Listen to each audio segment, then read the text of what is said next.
Today I'm brewing a pre-Prohibition lager and I'm going to ferment it warm and under pressure in a spike fermenter.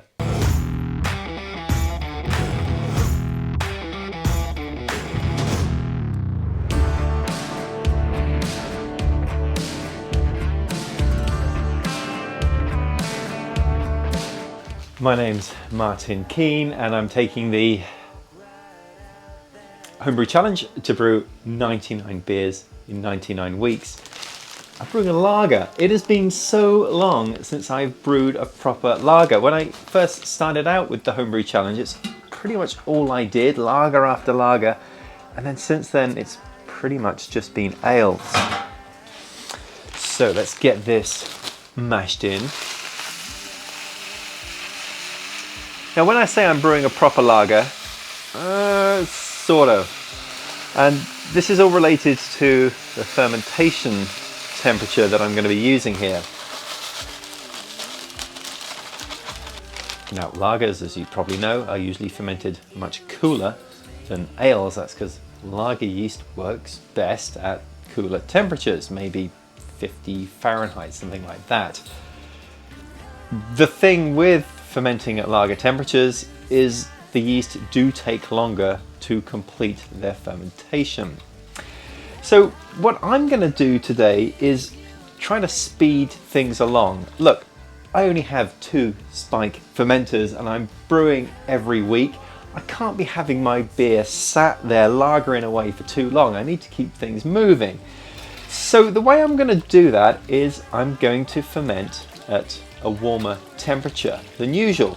So I'm going to be fermenting at an ale temperature using lager yeast. Now what that would typically mean is I'll get some sort of esters and phenols from that yeast because I am fermenting it warm, and those are the sorts of things that we don't really want present in a lager. So what I'm going to do is ferment under pressure, and because the yeast is fermenting under pressure, that should suppress some of the phenols and esters and give us that clean lager taste. Now, as for this beer, I am mashing at 152 Fahrenheit, 67 Celsius for about an hour.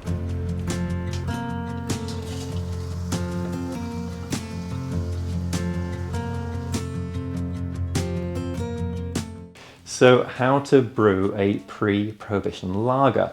Well, I'm shooting for an original gravity of 1048, so about a 4.7% beer. The main base malt I'm using at 85% is 6-row Pale Malt. And I think this may be the first time I've used 6-row in any of my beer recipes, but it is traditional for the style. And that 6-row is going to help convert the second ingredient, which is corn, specifically flaked corn at 10%. And the flaked corn is going to contribute to the lightness of the beer. This beer is incredibly light. It's going to have an SRM of 3. And then rounding out the ingredients at 5%, I'll be using Carapils.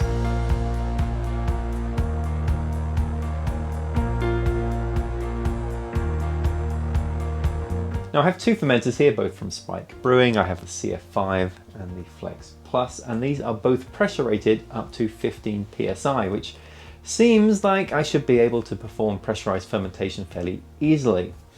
Now, these things come with a gas manifold attachment that you can add, and this has a PRV, a pressure relief valve, rated up to 15 psi. So once the pressure in the fermenter builds beyond 15 psi, it's going to be relieved by this pressure relief valve.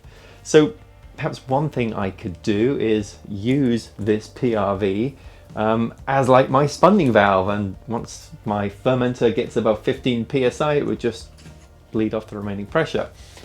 Well, Spike Brewing do not want you to do that. You can tell because on this gas manifold it says exactly that. Not for pressure fermenting, not for spunding. And that's because this pressure relief valve could easily get blocked up with the krausen from the fermenter and so forth. And if that happens, there's no way for the pressure to escape the vessel and you've got a bomb on your hands. But I've been chatting with Ryan from Spike Brewing, and I think there's a pretty awesome solution to this.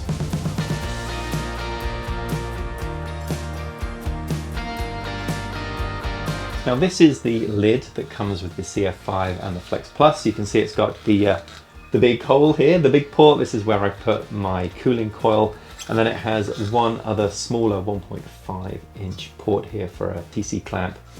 And this is where I normally put my blow-off valve and then switch that out for the gas manifold. As you can see, there is nowhere else to put a spunning valve in this lid. But this is the new lid that Spike have sent me, and you can see there are two additional 1.5 inch ports here. In fact, they have labeled them, so there is a blow-off, a hop addition, and a PRV. So this is really quite handy. Having more ports is always good. It means that I could do things like dry hop or add in my gelatin additions here without having to take other stuff off of the lid. I really think I'm going to get a lot of use out of these extra ports. And what I need now is a spunning valve that will fit on one of these ports. Well, it just so happens that I have one. This is from SS Brewtech. This is their spunning valve, and it fits on the 1.5 inch TC port. Now this spunning valve, it's nice and big, it's not going to get easily blocked with Krausen, and I can set this to the PSI that I want to pressure ferment at. And in addition, I can have that gas manifold with its PRV, which will blow, if anything did go wrong with this, at 15 PSI.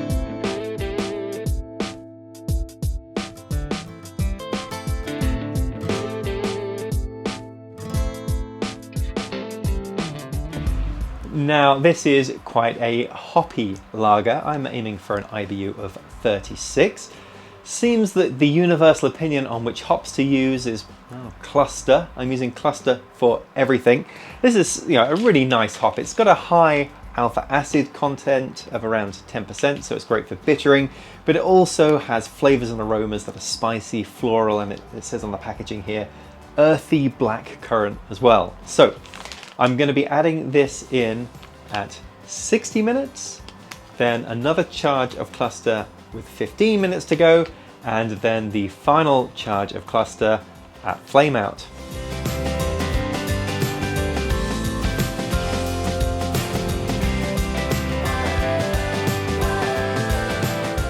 The history of pre-Prohibition lager can be traced back to Bavarian brewer John Wagner, who arrived in Philadelphia in 1840.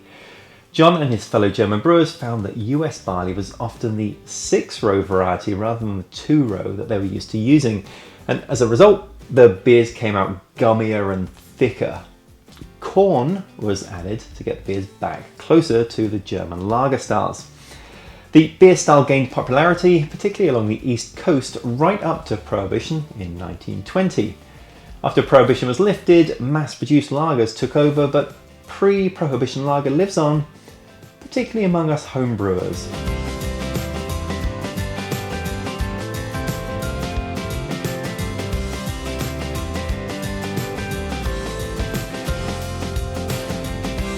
Beer is in the fermenter. I've put the fermenter lid on with all the bits on top. I'll walk through that in a second. Time to add the yeast. I'm using Wyeast 2007 Pilsen lager, and Wyeast recommend fermenting this at lager temperatures, so between 48 Fahrenheit and 56 Fahrenheit.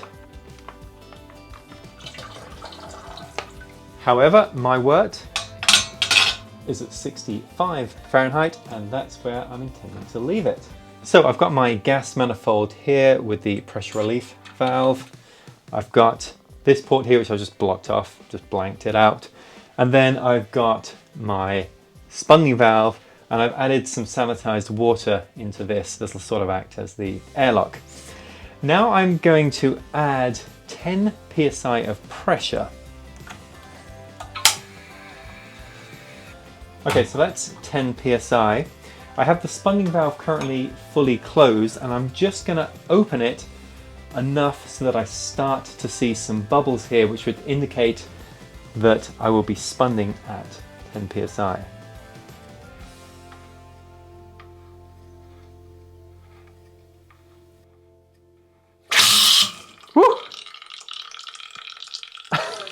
That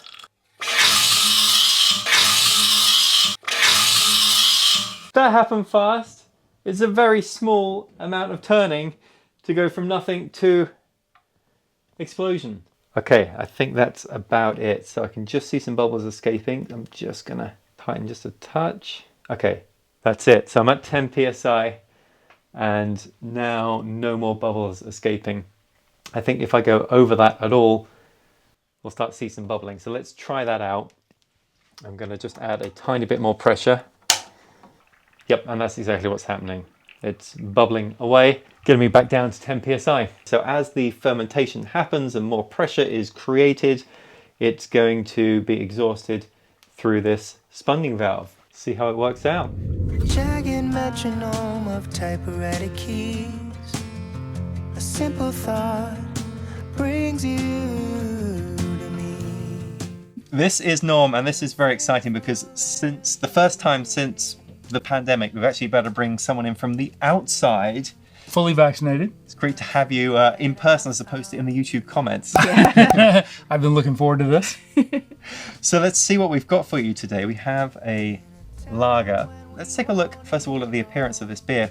It really is super light. Oh yeah, it? Very clean. No haze at all.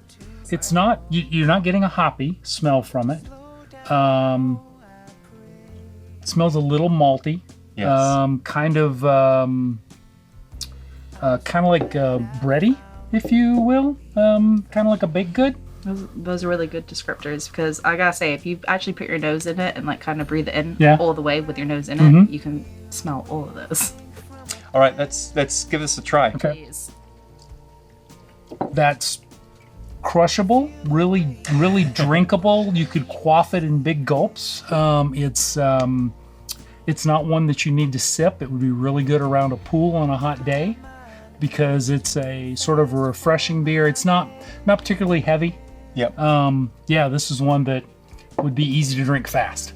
And with 5%, I mean, that's kind of low in my eyes to start with, but being so drinkable, like this could be kind of deadly. Yeah, it's I think everything we picked up on the aroma, the graininess, a little bit of sweetness. It does taste a bit sweet to me. But nothing, too cloyy or anything like that. Yeah, very, very easy to drink. Yeah. So with this beer, how much of this would you typically brew? I watched the videos and I'm wondering what the yield is. Are we talking a couple of 6-packs or are we talking 2 cases? So I brew typically 3 gallons. Okay. So if you were doing pints, it's 2 pints to a quart, 4 quarts to a gallon, that's 8. So you'd have 24 pints from a 3-gallon batch. There we go. I'm still not okay. All right, got it. Which is the equivalent of about 30-something bottles. How many PBR cases is that? Okay. This is delicious. Well, thank you very much, both of you, for giving this beer a try. We didn't cheers before we tried it, but we can do it now. Well, that's how we finish. You gotta do it. You gotta. That's everybody stop. And let's go. Cheers. Cheers.